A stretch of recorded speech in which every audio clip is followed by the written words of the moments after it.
రాష్ట్రంలో అప్రజాస్వామిక పాలన నడుస్తుందని ఎమ్మెల్సీ రవీంద్రరావు అన్నారు. మాజీ మంత్రి హరీష్ రావును అరెస్ట్ చేయడాన్ని ఖండిస్తూ మహబూబాబాద్లో నిరసనకు దిగారు. ఈ సందర్భంగా ప్రభుత్వానికి వ్యతిరేకంగా నినాదాలు చేశారు. బీఆర్ఎస్ కార్యకర్తల సహనాన్ని పరీక్షించవద్దని ఆయన హితవు పలికారు.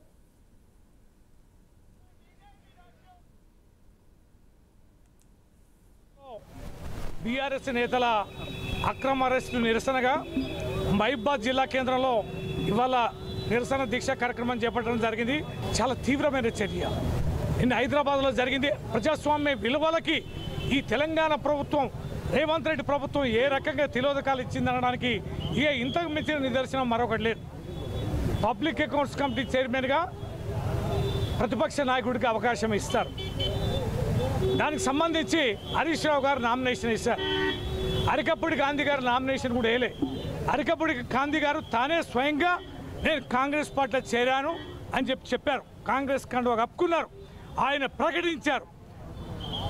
హైకోర్టు కూడా పార్టీ చేరికలకు సంబంధించి 4 వారాల్లో తేల్చమని హైకోర్టు ఆదేశించింది. స్పీకర్ని ఆదేశించిన రోజునే కాంగ్రెస్ పార్టీలో చేరిన అరికప్పూడి గాంధీ గారిని నామినేషన్ వేయని అరికప్పూడి గాంధీని పబ్లిక్ అకౌంట్స్ కమిటీ చైర్మన్గా తెలంగాణ ప్రభుత్వం ప్రకటించింది. నిన్న హైదరాబాద్లో బీఆర్ఎస్ నేతల అక్రమ అరెస్టు నిరసనగా మహబూబాబాద్ జిల్లా కేంద్రంలో ఇవాళ నిరసన దీక్ష కార్యక్రమం చేపట్టడం జరిగింది.